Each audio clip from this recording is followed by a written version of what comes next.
शिव चर्चा के नाम पर देर रात को भजन करना, सिर में देवी देवता आना, भूत प्रेत भगाने के लिए मुर्गा चढ़ाना, पैसा लेकर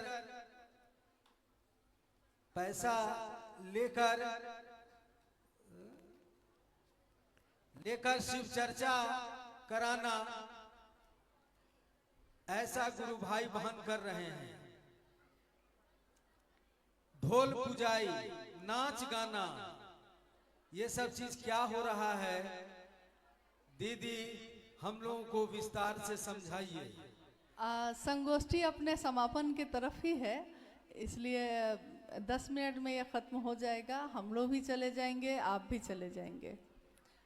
तो मैंने इनको कहा, संचालक महोदय से, सुमिंदर जी से, कि हम लोग आज की संगोष्ठी जो है, शुरुआती जो हम लोग का है उस पे है, तो दूसरी जिज्ञासा तो पूरा धमाका ही है, आपने सुन ही लिया है। मतलब इसके बारे में तो हम लोगों ने नहीं सोचा था कि इतनी चीज़ें हैं कि इसमें कुछ भी छूटा हुआ नहीं है, सब कुछ मिला लिया है। शिव की शिष्यता दूसरी चीज़ों में चली जाए वो ठीक है, लेकिन दूसरी चीज़ें शिव की शिष्यता में नहीं आनी चाहिए। नाच गाना खराब नहीं है, नृत्य करना तो स्वभाव है सबका। नटराज तो गुरु शिव स्वयं है, उनका एक स्वरूप है नटराज का। लेकिन नटराज कब करते हैं? नट वाला नृत्य कब करते हैं? तांडव नृत्य को कहा जाता है। जब मतलब पूरी दुनिया का लय होना है, सृष्टि और सृजन जब चलने लगता है, तब उनका यह नृत्य होता है। खैर, हमारे घरों में, परिवार में कोई पार्टी है, जन्मदिन है, शादी ब्याह है, कुछ है, तो हम अपने घर में नृत्य करते हैं, डांस करते हैं, सारे लोग करते हैं। इसमें कुछ भी गलत नहीं है, क्योंकि हम गाना भी गाते हैं, हम नृत्य भी करते हैं, हम खाना भी खाते हैं, कुछ भी गलत नहीं है। लेकिन वही चीज स्थान, किस स्थान पे क्या अच्छा है, ये विवेक भी हम लोगों को होना चाहिए। वही डांस घर में अच्छा लग रहा है, लेकिन वही डांस आप रोड पे जाके करते हैं तो अच्छा नहीं लग रहा है। डांस वही है। और खासकर अगर गुरु चर्चा में कर रहे हैं, क्योंकि शब्द ही ये है, शिव गुरु चर्चा स्थल, शिव गुरु साप्ताहिक चर्चा स्थल, यही ना कहते हैं हम लोग। यानी शब्द ही ये बता रहे हैं कि ये चर्चा का स्थल है। नहीं तो नृत्य कला केंद्र लिखा रहता, यानी यहाँ नृत्य होता है ऐसा लिखा रहता, ऐसा शब्द होता। तो डांस गलत नहीं है, अपने घर में करिए, अपने जन्मदिन पे, अपने बेटा के ब्याह में, बेटी के ब्याह में, जहाँ मन है वहाँ करिए, लेकिन शिव की चर्चा में मत करिए। अब आप कहिएगा कि हम नहीं मानेंगे, कुछ लोग कहते हैं, जब आप समझाने जाइए तो वो आपसे लड़ जाएंगे। ऐसा वैसा नहीं लड़ते हैं, बढ़िया बढ़िया लड़ते हैं। तो हाँ, उनका बस चले तो पता नहीं आपके साथ क्या करें। तो वैसे लोगों को प्रणाम कर लीजिए और गुरु की दया पे छोड़ दीजिए। अभी एक जगह पे लगातार, बिहार में एक जगह है जहाँ से लगातार ये बात आई कि वहाँ शिव चर्चा में बार बार समझाने के बावजूद लोग डांस कर रहे हैं। छज्जा बना हुआ था, घर का छज्जा, और चर्चा की कुछ गुरु बहनें थीं जो चर्चा की, जो नहीं मानी की और डांस करने लगी।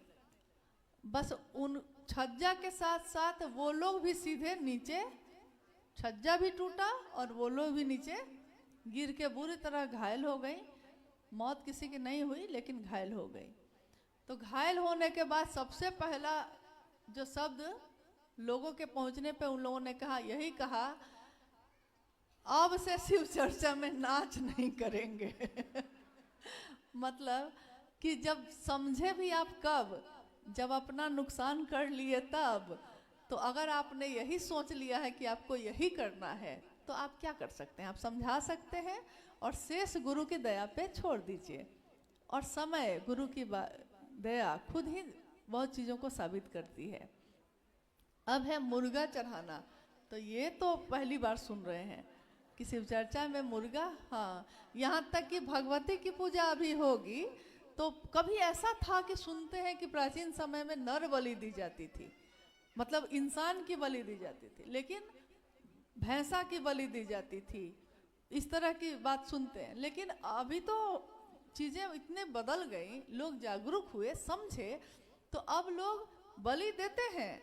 लेकिन एक बार मैंने देखा पंडित जी ने बलि के लिए मंगाया, लेकिन क्या मंगाया, उसका नाम था धतुआ, क्या ऐसा कुछ, हाँ कुमरा, हाँ हाँ वही कुमरा धतुआ जो, और एकदम बड़ा सा चाकू आया और एकदम बलि दे दी गई उसकी। तो सब्जी का बलि दे के काट उठ के खा लीजिए, वो ठीक है, लेकिन बेचारे मुर्गा को छोड़ दीजिए, उसको क्यों ऐसा इसमें घसीट रहे हैं। और क्या बोला आपने, झाड़ फूक, झाड़ फूक, हाँ देह पर आ जाना, आ जाना, हाँ। अब है कि कोई भला आदमी किसी के देह पे नहीं जाएगा, कोई भली आत्मा कभी किसी के घर में, कोई भला आदमी बिना आपसे पूछे अंदर घुसता है, नहीं घुसता है।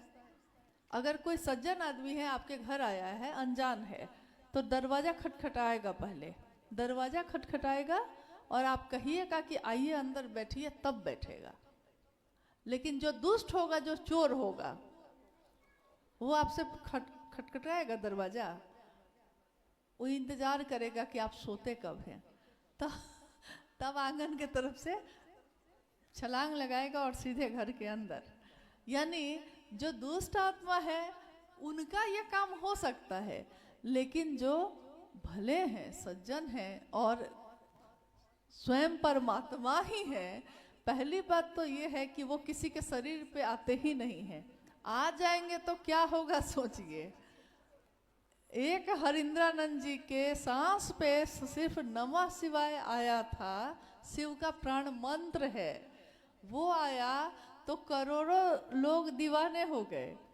और शिव स्वयं उतर जाए किसी के शरीर पे तो उसका शरीर तो पहले लोड ही नहीं लेगा, क्योंकि एक नमः शिवाय मंत्र के लिए तो महादेव को पात्र खोजना पड़ा। क्यों नहीं आपके सांस पे उतरा, क्यों नहीं मेरे सांस पे उतरा। या आज जो भी कहते हैं कि हम बहुत बड़े बड़े लोग हैं, बड़ी बड़ी चर्चा करते हैं, क्यों नहीं उनके सांस पे उतरा। क्यों वो दुबले पतले से साहब हरिंद्रानंद जी की सांस पे उतरा, क्योंकि शरीर से भी बलशाली नहीं थे वो, लेकिन वो जीवात्मा जो उनके अंदर थी वो शिव से जुड़ी थी और उसमें बहुत ताकत थी। तो उसमें शिव के प्राण मंत्र का संचरण हो सकता था, लेकिन भला आदमी कोई हो वो किसी के शरीर पे नहीं उतरता। ये काम दुष्ट लोग ही करते हैं। और कोई अगर ऐसा कहता है, इसका मतलब है कि अब बोलने की जरूरत तो है नहीं, आप समझ लीजिए वो क्या है। क्यों हम किसी को बुरा बोले, लेकिन आप खुद समझ लीजिए कि वो क्या है। तो वैसे लोगों से दूर से ही प्रणाम करिए और अपना रास्ता अलग करिए, तुरंत करिए, क्योंकि समय और जीवन बहुत अल्प है, बहुत कम है। कब क्या हो जाए कोई नहीं जानता। और इस जीवन में हम यही करते रहे। लोगों को समझाइए कि ऐसा ना करें और आगे बढ़िए। जिसने भी ऐसा किया है, शिव के नाम पे किया है, अगर उसको भुगतना ही पड़ा है। ये अलग बात है, महादेव श्राप नहीं देते, महादेव कभी किसी का अहित नहीं करते। लेकिन अगर आप दीवार में मुक्का मारिएगा तो दीवार तो आपको मुक्का नहीं मार रहा है, लेकिन आपके हाथ को चोट लगी कि नहीं लगी। दीवार आपको मुक्का नहीं मार रहा, आप मारे हैं। तो शिव का नाम लेकर करने वाले भी ऐसा ही कर रहे हैं। इन चीजों से हम लोग को ऊपर उठना चाहिए। शिव की चर्चाओं में इन चीजों का प्रवेश बिल्कुल ही निषेध है। शिव के रास्ते पे चलने पे आध्यात्मिक ताकत आती ही आती है, आएगी ही आएगी, क्योंकि शिव से जुड़ा हुआ मन है आपका, आएगा ही आएगा। लेकिन आध्यात्मिक ऊर्जा का प्रयोग जागतिक लालसाओं के लिए करना, आध्यात्मिक ऊर्जा का प्रयोग जागतिक लौकिक कामनाओं की पूर्ति के लिए करना निषेध है। शिष्यानुभूति की ये पंक्ति है, साहब हरिंद्रानंद जी की ये बात है। और याद रखिएगा, हम में ताकत नहीं, आप में नहीं, लेकिन उनमें आवेश रहित आवेश हैं वो। सारी ताकत उन्हीं की बात पे है जिस पे हम चल रहे हैं, नहीं, इसलिए उनकी बात पे भरोसा करिए और जो उन्होंने कहा है अक्षरशः बिल्कुल उतना ही भर करिए, न उससे ज्यादा न उससे कम, बस। और आप परिणाम देखिए कि क्या होता है। मेरा इतना ही कहना है, ऐसे व्यक्ति अगर कहीं भी आपको मिलते हैं समझाइए, शेष शिव गुरु हैं उन पे छोड़ दीजिए, लेकिन आप अपना काम मत बंद कीजिए, आप नए लोगों को जोड़िए, उनको सही बात बताइए, तो ये चीज़ें ठीक हो जाएंगी। उनकी संख्या बढ़ जाएगी जो सही लोग हैं, और उनकी संख्या अपने आप कम हो जाएगी जो दुरुपयोग कर रहे हैं। तो उनको विवश होकर इन चीज़ों को बंद करना पड़ेगा, तो ये चीज़ें ठीक हो जाएंगी। हो गया, हो गया, खत्म करें? क्या टाइम? अच्छा, खैर, हाँ, जिज्ञासाएं बहुत सारी हैं, लेकिन मूल रूप से बात इतनी है कि अभी जैसे जब रायपुर में ये संगोष्ठी हम लोग रखे, आपने नहीं रखा, हम लोगों ने रखा, लेकिन आप लोगों ने मदद की और तब जाके ये एक जगह आयोजित हो सका। हालांकि ये थोड़ा दुखद है कि जिस जगह पे साहब आए, रायपुर आए, रायगढ़ आए और बिलासपुर भी गए, दुर्ग भी गए, ये 4 जिलों में तो साहब स्वयं ही गए हैं। तो अभी तक इन जगहों पे लोगों की मजबूती बहुत ज़्यादा हो जानी चाहिए थी। हो सकता है इसमें हम लोग का भी दोष हो, शायद हम लोग भी उतना समय आपको नहीं दे पाए, लेकिन अगर आपको कहीं महादेव के काम में मदद की ज़रूरत हो, अपने साहब दीदी को याद करिए और अपने स्थान के शिव चर्चाओं को, शिव की बात करने वालों को थोड़ा मजबूती लेकर आइए। और इसके लिए आपको थोड़ा उदार चित्त का होना पड़ेगा, मतलब क्षेत्रवाद की भावना से ऊपर उठना पड़ेगा। अगर क्षेत्रवाद पकड़ लेगा मन, तो ये मन की आदत कैसी है आप जानते हैं, कि कभी इससे मुक्त नहीं होने देगा। मेरा क्षेत्र करते करते हम कहीं के नहीं रहेंगे, क्योंकि याद रखिएगा, क्षेत्र न मेरा है, न आपका, न किसी का है। ये अगर है इस धरती पे तो किसका है? इस धरती पे अगर सारे शिव शिष्य हैं आज, तो ये बगीचा के फूल किसके हैं? कौन है इसका मालिक? कौन है जो हम सबों को देखता है? तो बगिया तो साहब की है। हम लोगों को उन्होंने सौभाग्य दिया कि तुम लोग भी आओ, मेरे इस काम में मदद करो। मतलब हम तक को नहीं कर रहे हैं, तुम लोग भी आओ, तुम लोग भी थोड़ा सा मदद करो, नहीं? तो ये हमारा सौभाग्य है। कितने कर्म फल ऐसे होंगे तब जाके ये मानव तन मिला, और इस तन में शिव गुरु की बात मिली और उनका सानिध्य मिला, जिनको देखने के लिए अब लाखों समय तक, लाखों वर्ष तक लोग तरसेंगे। इन आँखों से शरीर में तो उनको नहीं देख पाएंगे। तो ये हमारे आपके भी कर्मफल होंगे। इसलिए उनकी बातों पे भरोसा करिए और उतार चित्त का बनिए, एक दूसरे की मदद करिए, एक दूसरे का सहयोग करिए। आप उनके यहाँ जाइए, वो आपके यहाँ आए, मदद करिए एक दूसरे की, और मदद से ही आगे बढ़ता है कोई। बिलासपुर में जब शुरू में शिव चर्चा शुरू हुई, जैसे उस समय कौन आया था बताइए यहाँ? उस समय मुजफ्फरपुर के एक गुरु भाई हैं, उनका एक ससुराल है वहाँ पे, वो उस बहाने वहाँ आए, कुछ लोग मिल गए, लोग मिलते चले गए, ठीक है, वो अब हट गए वहाँ से, लेकिन लोग हैं। रायपुर में जब पहली बार शिव चर्चा का आयोजन हुआ था, तो बिहार के एक गुरु भाई हैं हम लोग के, औरंगाबाद के अजय जी, उनसे मतलब हम लोग को पता चला कि हाँ, यहाँ शिव चर्चा हो सकती है, हो सकती है। मैं तो उस समय उस व्यक्ति ने यहाँ बहुत मेहनत की, और ठीक है, आज वो व्यक्ति यहाँ नहीं है, लेकिन और लोग तो खड़े हो गए। तो एक बिया सैकड़ों बियों को पैदा करता है, भले वो वहाँ से हट जाए, फिर आप हैं, आप अब अनेक लोगों को पैदा करिए। ऐसा हर जगह हुआ। रायगढ़ में भी बिहार के वीरेंद्र जी बैठे हैं, बिहार से गुरु भाइयों ने आके वहाँ मदद की है उनकी, तो लोग बढ़ गए। अब लोगों ने छोड़ दिया, अब आप हैं, आप बढ़ाइए। तो ठीक वैसे ही जिस तरह आपके पास आकर किसी ने मदद की है, वैसे ही अब आप एक दूसरे की मदद करिए। रायगढ़, रायपुर, भिलाई और बिलासपुर, ये चारों जिला तो कम से कम एकदम नजदीक है। तो यहाँ के जिले के लोग तो एक दूसरे के यहाँ आराम से जा सकते हैं, मदद कर सकते हैं, महादेव का काम बढ़ा सकते हैं। लोग कहते हैं कि बाहर से किसी को बुलाना चाहिए, तो इसके लिए क्या है कि आप जैसे, हाँ ये हंस रहे हैं, गुरु भाई लोग हैं सूरजपुर के, हंस रहे हैं। मान लीजिए लोग कहते हैं कि बाहर से कोई गुरु भाई आएगा या गुरु बहन आएंगी तब ना हुआ शिव चर्चा, तो इसका भी तरीका आपके पास है। रायपुर के लोग रायगढ़ को बुला ले, रायगढ़ के लोग रायपुर को बुला ले, बिलासपुर भिलाई को बुला ले, भिलाई बिलासपुर को बुला ले, मतलब हो गया ना, बाहर से आ गए ना। दूसरे जगह से कृपया मत बुलाइए, क्योंकि आप लोग बहुत मेहनत से इस बगिया को लगाए हैं और इसके माली साहब दीदी स्वयं है। आपको जरूरत ही नहीं है, आपको मदद की जरूरत है, साहब दीदी आपकी मदद करेंगे, हर जगह करेंगे, और वो कर रहे हैं बहुत तेज गति से, इतना तेज चल रहे हैं कि आप हांफने लग रहे हैं। पहले जिसको बोलने पे नहीं सुनता था, अब आप जिसको बोलते हैं वो सुनता है।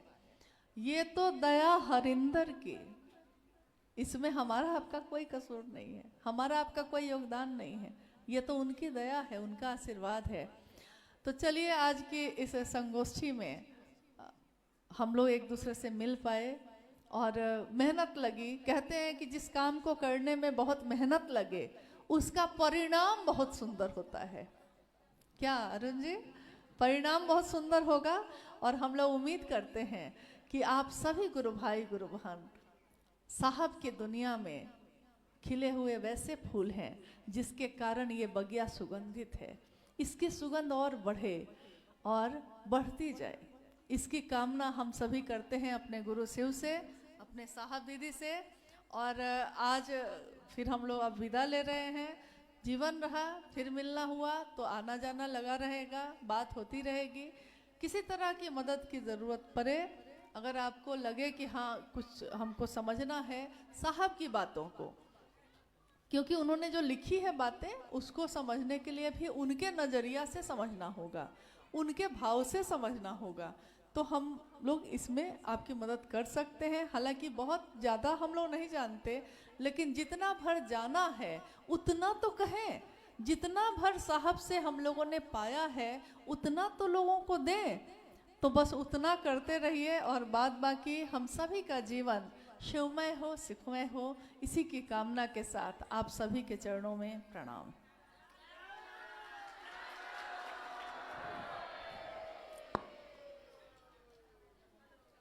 आइए हम लोग अब एक भजन सुनेंगे।